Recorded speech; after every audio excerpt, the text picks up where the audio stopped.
गीतों की मैं बात करूँ या फिल्मों की, अभी थोड़ा सा पहले जो सेशन चल रहा था उसमें हम इस बात पे चिंता कर रहे थे कि हम साहित्य को या अपने लोकल साहित्य को, हम जो गढ़वाली है, कुमाऊनी है, उसको समाज तक पहुंचाने की बात कैसे करें। मैं छोटा सा एग्जाम्पल देता हूँ नरेंद्र सिंह नेगी जी का।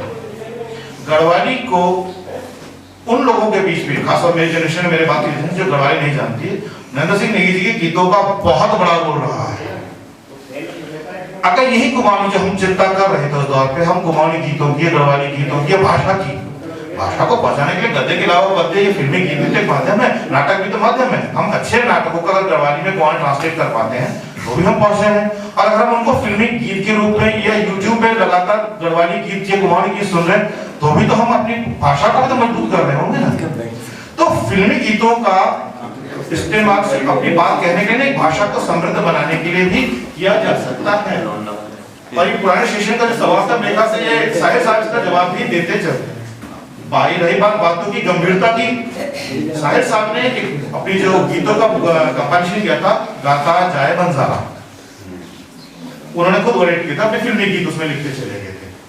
उसकी उसमें वो भूमिका में इस बात के लेके अफसोस व्यक्त करते हैं कि जो साहित्यकार है वो हमारे काम को, गीत के काम को हल्का मानते हैं। यार फिल्मी गीत लिखता है, गाना मेरी जान मुर्गी के अंडे खाना मेरी जान, इस टाइप। परंतु हम फिल्मी गीतों के माध्यम से समाज के साथ एक बड़ा संवाद कर सकते हैं, और इसकी ताकत को इस्तेमाल करते हुए साहिर ने बड़े पैमाने पे राजनीतिक सामाजिक गीत समाज के बीच में दी। मैं एग्जांपल देता हूं, एक फिल्म है आज और कल, उसमें एक राजा साहब का कॉमनर के बीच में इलेक्शन हो रहा है। अब फिल्म हिंदी फिल्म है तो गाना भी होगा, तो कॉमनर जो है वो इलेक्शन में जाते हुए लगातार गाना गा रहा है, तख्त न होगा ताज न होगा, कल था लेकिन आज न होगा। राजा साहब को चैलेंज करा, तख्त न होगा ताज न होगा, कल था लेकिन आज न होगा, जिसमें सब अधिकार न पाए वो सच्चा स्वराज न होगा। अब ये साहित्यिक समाज साहित्य समाज तक पहुंचा रहे हैं। एक गीत में कहते हैं, बने ऐसा समाज मिले सबको अनाज। अब इस लाइन को कितने लोग कह पाते हैं, बने ऐसा समाज मिले सबको अनाज, न हो लूट न हो फूट तुझे कैसा हो। यह प्यासा फिल्म के गीत है, जिन्हें नाज है हिंद पर वो कहां है। शायर की जो ओरिजिनल नज्म है, सना खाने तख्तिश मकशिद कहां, कितनों ने पढ़ी होगी। उसी तरह शायर की नज्म है ताजमहल, जिसमें वो कहते हैं कि एक शहंशाह ने दौलत का सहारा लेकर उड़ाया हम गरीबों की मोहब्बत का मजाक।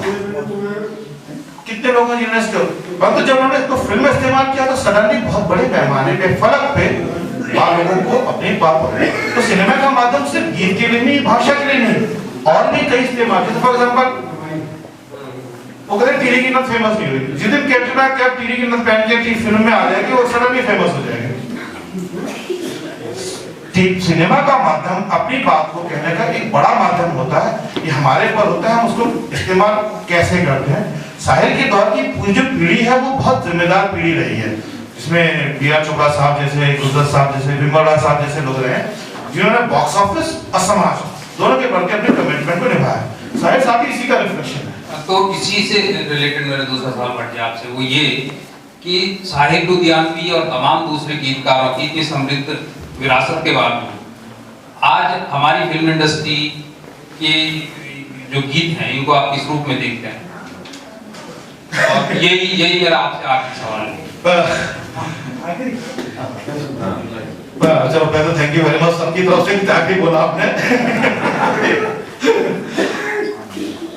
जैसे मैंने अभी 2 गानों का जिक्र किया, ब्रेकअप सॉन्ग, चलो एक बार फिर से नबी बन जाए वो ब्रेकअप सॉन्ग। कुछ दिन पहले अभी एक और आया था, सुबह सवेरे उठकर मैंने मेकअप कर लिया, दिल पे पत्थर रख के मैंने ब्रेकअप कर लिया। एक ब्रेकअप सॉन्ग ये है, मतलब लिरिक्स गलत है। मेरी बेटी मुझे बता रही है लिरिक्स गड़बड़ कर दी है, तो समथिंग ऑफ दिस है। उसी तरह से चुनाव के ऊपर भूतनाथ रिटर्न नाम की एक फिल्म आई थी, जिसमें करप्ट नेता के अगेंस्ट एक भूत इलेक्शन लड़ रहा है, और गाना का है पार्टी तो बनती है, पार्टी तो बनती है। साहिर ने क्या लिखा था, तख्त न होगा ताज न होगा, कल था लेकिन आज न होगा, जिसमें सब अधिकार न पाए वो सच्चा स्वराज न होगा। जनता का फरमान चलेगा, जनता की सरकार बनेगी, धरती की बेहद आबादी धरती की हकदार बनेगी। सामंती सरकार न होगी, पूंजीवाद समाज न होगा, जिसमें सब अधिकार न पाए, वो सच्चा स्वराज न होगा। तो साहब ये जो है, ये तो लिरिसिस्ट के ऊपर है कि वो उस परिस्थिति का पॉजिटिव यूज करना चाहता है, नेगेटिव यूज करना चाहता है। मुझे उनकी तौर लगता है कहीं ना कहीं ये एक साहित्यकार के नाते, गीतकार के नाते, ये समाज में कुछ करने की जज्बा करने नाते, जज्बा रखने इंसान के नाते, ये हमारा मॉरल कमिटमेंट होता है कि हम अपनी बात पे कहने के लिए क्या डाल रहे हैं।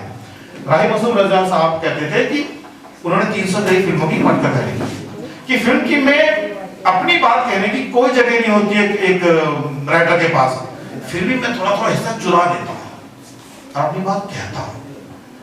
ये जज्बा कि मुझे फिल्म की में अपनी बात को कहने के लिए जगह चुरानी है और कहनी है, ये जज्बा ही लेखकों से, साहित्यकारों से अपनी बात कहलाता है। वैसे हम बहुत निकालते हैं, मैगजीन में कुछ कहने का जज्बा, कविता में कुछ कहने का जज्बा, यही उसको हल्का और कमजोर करता है। यही साहित्य साहब करते थे।